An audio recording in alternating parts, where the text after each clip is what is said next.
Bon, les amis, je me tiens loin parce que comme je fais ça à l'arrache depuis tout le début de la chaîne, que j'enregistre ces vlogs à l'arrache, je sais pas gérer mon autofocus et tout ça.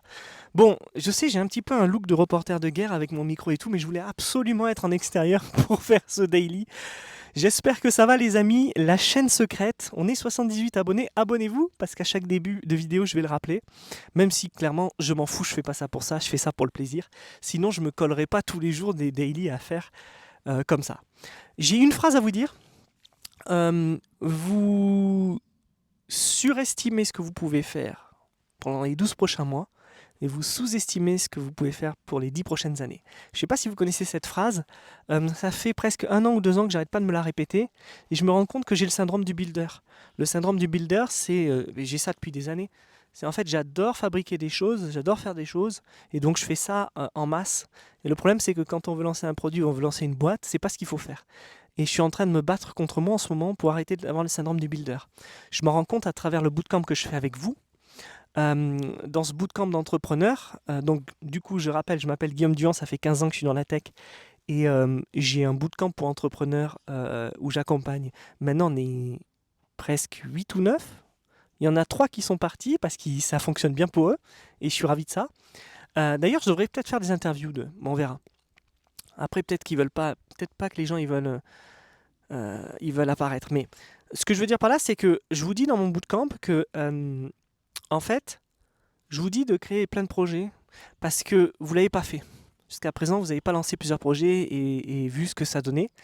Moi, en tout cas, les amis, c'est ce que j'ai fait pendant ces 10 dernières années.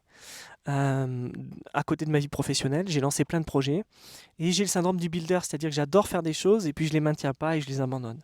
Et ça, il faut absolument vous soigner de ça. Ne suivez pas ce schéma-là, sauf si vous l'avez jamais fait. Et si vous vous lancez dans builder plusieurs projets, donnez-vous une deadline. Dites-vous que vous allez le faire pendant je sais pas, les 8 prochains mois et vous faites un projet par mois.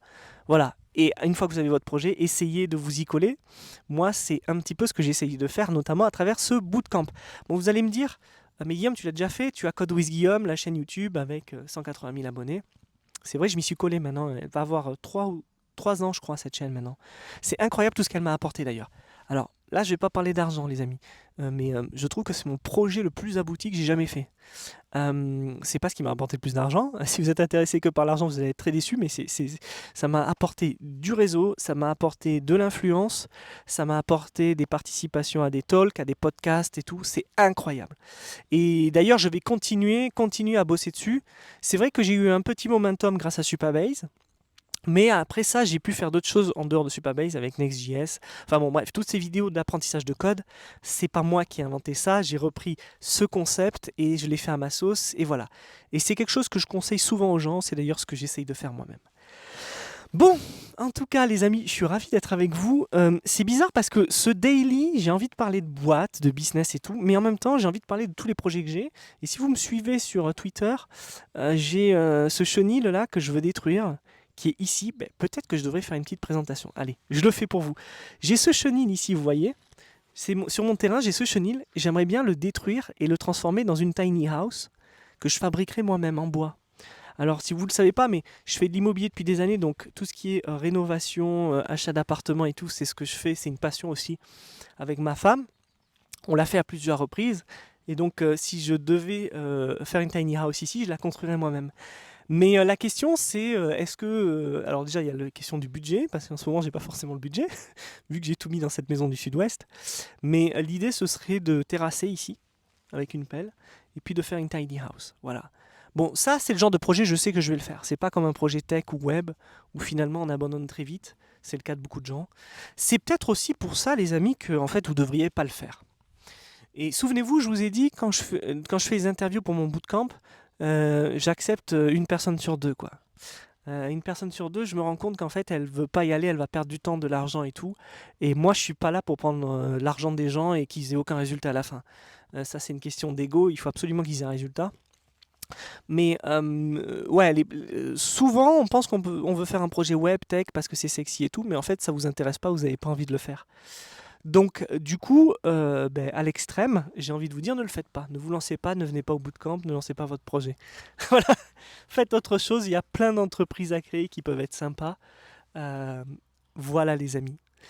En parlant de tiny house, moi j'aimerais bien en fait, peut-être un jour, créer une entreprise de tiny house, un truc dans un atelier en bois où on crée des micro-maisons qu'on délivre et tout. Je sais qu'il y a plein de boîtes qui font ça. C'est du vrai boulot, j'ai aucune connaissance là-dedans, mais c'est toute la beauté de la chose en fait dans l'entrepreneuriat moderne, c'est qu'on n'y connaît rien, mais on peut tellement se former vite que ça peut être intéressant. Bon, excusez-moi les amis, je pars dans tous les sens. Je reviens sur ce dont je parlais. Le syndrome du builder.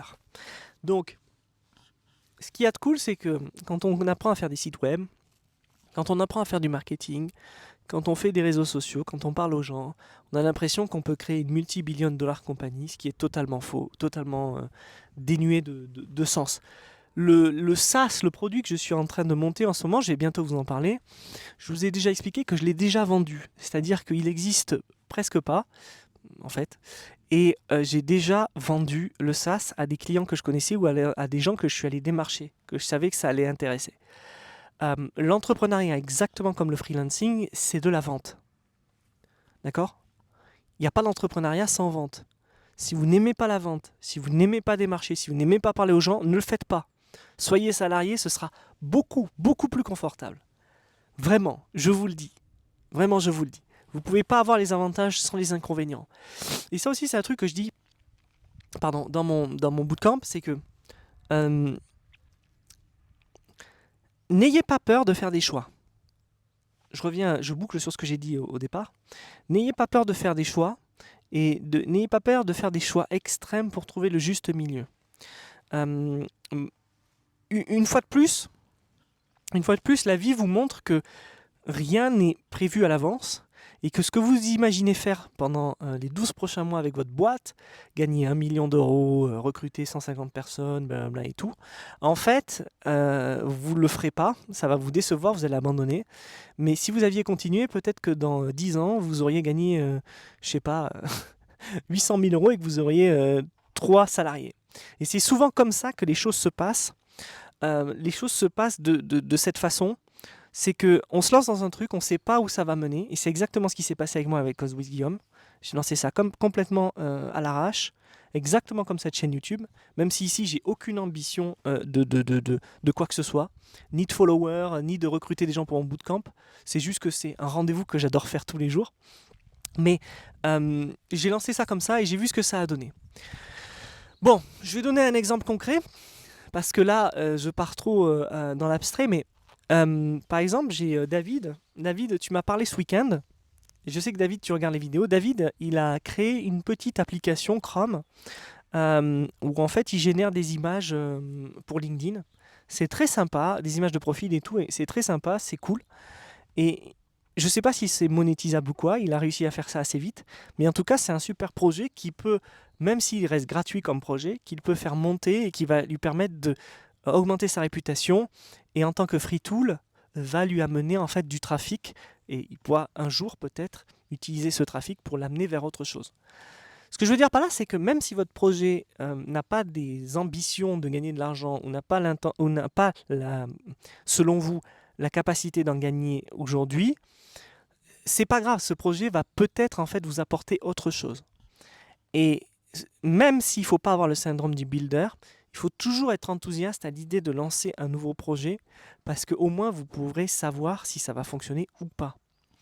C'est la seule façon, les amis, que j'ai, moi, de savoir si un projet fonctionne ou pas, c'est de le lancer et de voir si ça vend.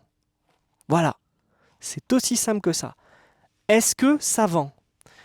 Et moi, j'ai plein de gens qui viennent me voir, qui me parlent de leur projet, qui me disent c'est génial, nanana et tout, mais ça n'a jamais vendu et ça ne vend pas. La vérité, c'est que la majorité des projets ne vendent pas. Ils ne gagnent pas d'argent à faire des projets. Et surtout dans la tech. La tech, c'est vraiment le seul domaine où on peut mettre des millions de dollars et à la fin, rien avoir. Enfin, il y a plein d'autres projets comme ça, mais ce que je veux dire, c'est que c'est beaucoup plus facile pour les gens, des investisseurs, de mettre des millions de dollars dans ce genre de projet, parce que c'est plus sexy, ça les intéresse, ou c'est plus dans l'air du temps, que n'importe où ailleurs.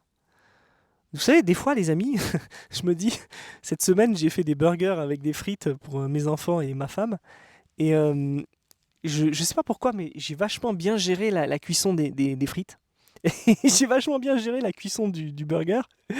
Et en fait, à la fin, qu'est-ce qui s'est passé? Le burger était super bon et les frites étaient super bonnes. Et je me suis dit, mais ça m'a fait plaisir de faire ça.